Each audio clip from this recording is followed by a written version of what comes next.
Well, that didn't take long. As soon as the spotlight was shine on both these Fed members, they officially announced that they will be resigning and retiring. Go figure. They make these multi-million-dollar trades, throughout the pandemic, make a boatload of cash, and then they make out like bandits. They retire. What do you know? What do you know? Crazy stuff. In today's video, we're going to talk about it. The stock markets continue to sell off. If you didn't watch last video that I posted, I would recommend going back and watching that because we did touch on a lot of key topics regarding the bonds and also small caps. If you're new here, welcome to the channel. This is the Stock Market Brief Show. We do this multiple days a week. We use technical analysis, intermarket analysis to get a good idea as to where the market might be headed next. Let's hop into today's show.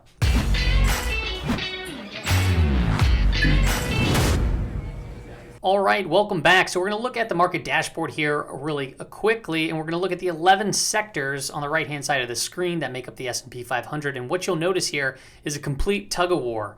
All right, you can see here the center line of the rope getting pulled in one direction by energy and financials, really leading the way. And then over here getting pulled in the opposite direction, real estate and healthcare. Now, energy and financials, they've been doing really well when the yield rises, and we're starting to see big moves in energy that could also be due in part because, well, crude oil itself, look at this thing exploding to the upside.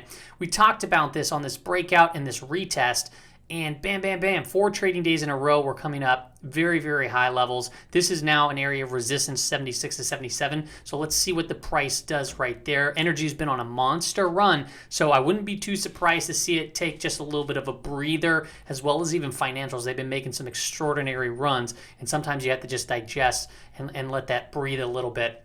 And by looking at a TNX chart here, this is the 10-year yield. You can see here, I replotted this, and this is kind of within this up channel, and we're hitting this, tagging this upper realm right here with this kind of a reversal star, shooting star type candle. So I wouldn't be too shocked to see this maybe take a little breather, either sideways or digest down. That can add to a potential short-term rally within tech, putting the spotlight back then, but we're not 100% positive. We're not there at this particular point in time to know for certain. There are a couple red flags here, and we'll be getting over. The TLT absolutely fell off a cliff, right? Those work, they have the inverse correlation. Where, look at the bonds when they fall. You're typically watching the 10-year yield rise, right? When the 10-year yield rise, we typically see bonds fall. And this is hitting the lower range of this just sideways channel right here, period of consolidation. We originally mapped this out as a symmetrical triangle with a target of around 155 to 156, but that changed real quick after the Fed meeting, and we just fell off a complete cliff right here. Still above some key moving averages as the 100 crossed through the 200, but the 200 is still sloping down.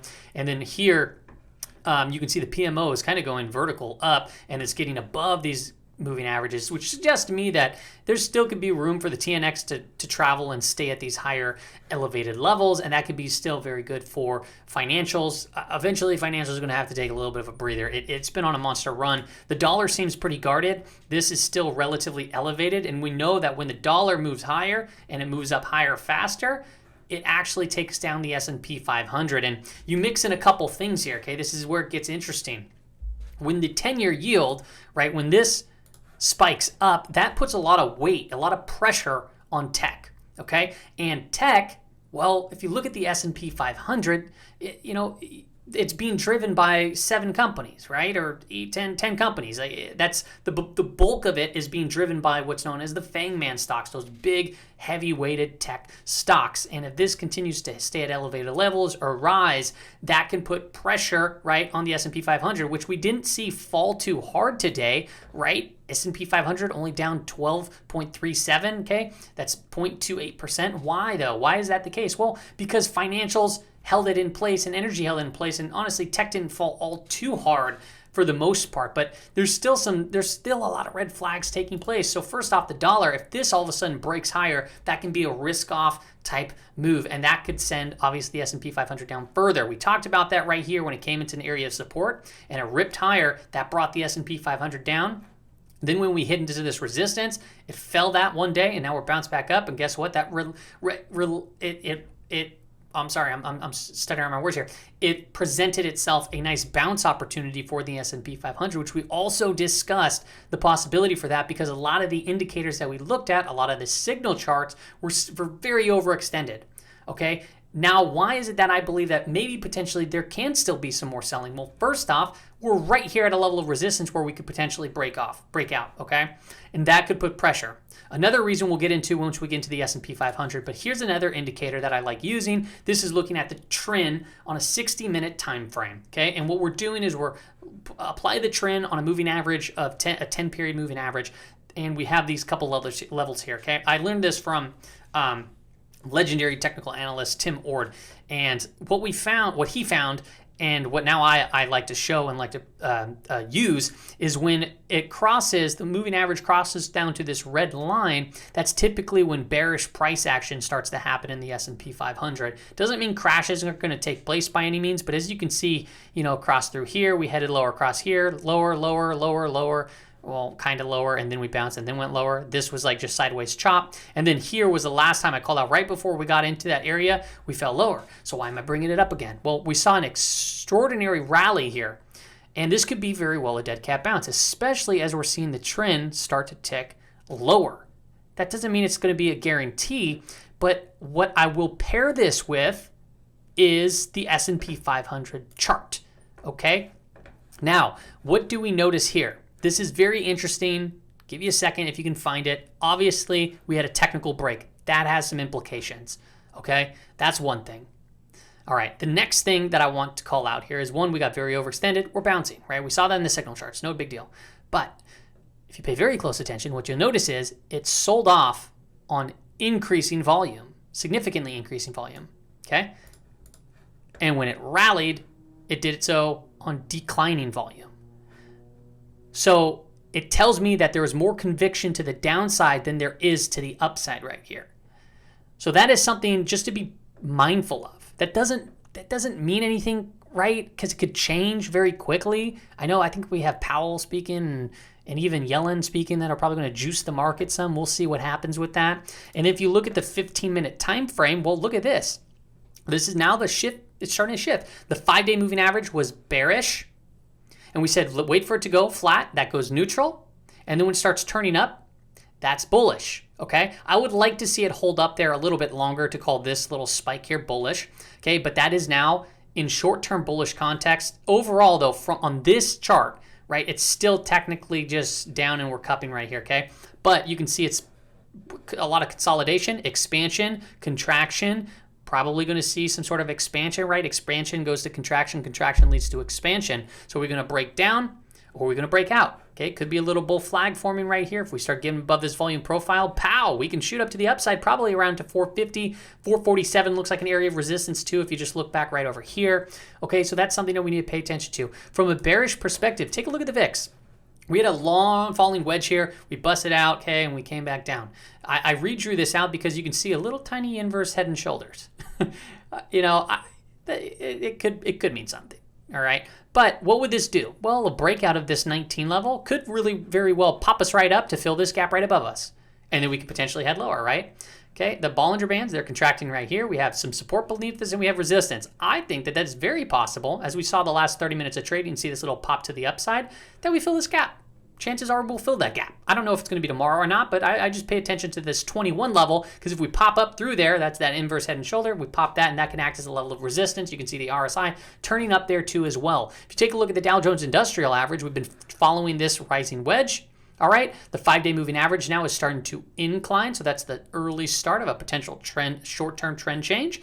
And we did break out of this rising wedge, okay? So that might have technical implications, but it wasn't that like fierce of a move.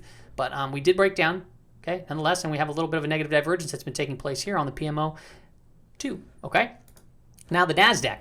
The NASDAQ, this is interesting to me, right? So we have resistance right here. We've huge move to the downside. Bam, we bounce up to the upside. We fell on inclining volume, and we have been bouncing on declining volume. Today, more volume that stepped in. It was a down day. Not by much, but it was a pretty gnarly gap down, headed lower, and then we bounced back up. Okay, I think that there might still be some more downside, but this little hammer candle, and look where we closed. We closed right on the 50-day moving average. So I wouldn't, it's a very hard play as it stands right now. And if you look at the 15-minute time frame, this is the possibility of forming a little rising wedge or bear flag.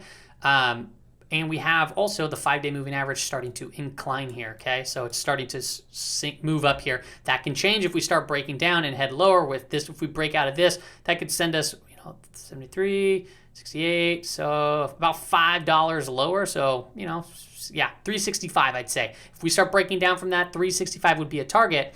Keep in mind that the futures market, we're probably going to have some sort of gap up, obviously, that's significant, or a gap down that's significant. A next area of resistance I'd be watching is just a gap fill. So if we break out to the upside, well, a gap fill right here around 374 would be a level of resistance to keep an eye on. That also matches with the volume shelf profile right there, okay? Now, as we've been talking about with the 10-year shooting up higher, that helps small caps. Why does it help small caps? Well, small caps are really driven by a lot of financial stocks and even energy stocks, all right? And we've been saying that, start looking for some, those small caps might start ripping again. They might start squeezing. We might get, a lot of opportunities. So if you're on the Discord, you've probably seen me post a lot of weird stocks, and that's only because, from a risk to reward standpoint, if we do get some squeezes, it could be very beneficial, all right? However, what do we got going on here? We're still range bound right here. Range bound. We're back above the key moving averages. We've seen this play out before, right? Strong move to the upside and it gets faded. Strong move to the upside, faded. Strong move, faded. And we also seen, strong move to the downside, faded to the long side, right? Faded, faded, faded, faded. We're fading both sides. It's anybody's game. And you can see here still too, increasing volume onto the downside, boom, and then decreasing volume on this bounce, boom, boom, boom. I mean, it's actually, if you really look at it, if you look at these last 4 trading days of volume and you put it back to the average of all of this in here, it's been kind of actually trading just above average there. So that looks good. And then we have a bullish crossover in the PPO. So small caps do look good, but just keep in mind, if we get a very strong aggressive move to the upside, it can get faded, digestion, could take place, and then we could potentially break out. It looks like they want to start moving. And if you take a look here, this is the rising wedge we drew out for small caps. 5-day moving average is starting to incline. We have 2 gaps beneath us. If I actually would have drawn this wedge out further, it tagged the trend line perfectly and acted as resistance and then started fading out a little bit. So this could be just an overextended move, needs to take a little of a breather, and then we could potentially resume that rally. I would start looking for a reconnect of the 5-day moving average. I don't know necessarily when that would be, but if it does come down there tomorrow, 223, 224, right by this volume shelf profile, 228, 250, that kind of zone in there, could act as an area of support and a good opportunity to start positioning yourself long if you want a hedge long and if you believe that small caps are going to continue to rally. That's all I got for you, everybody, on today's episode. Like I said, will the stock market continue to fall? So just to wrap up, there are still some red flags out there. The big one that I'll be keeping an eye on is this trend indicator. If it starts hitting down, I'll pump the brakes a little bit. Full disclosure, I took a position in Apple, a very low conviction short trade. So I'm holding a short trade in Apple right now. The risk is very little, right? And the reason why it's little is because I'm not fully convinced that it's gonna fall, but I have a strong feeling that we can potentially hit and take out today's low, which is like at 144 or something like that. I can't remember, but we'll see how that plays out. If I lose it, whatever. I did good on the Facebook bounce and I got out of that position. So yeah, just so much going on. So you got to be very careful, very mindful. We got a lot of news events coming out too. We'll keep an eye on that through the remainder of the week. I'll talk to you guys on the next episode. I will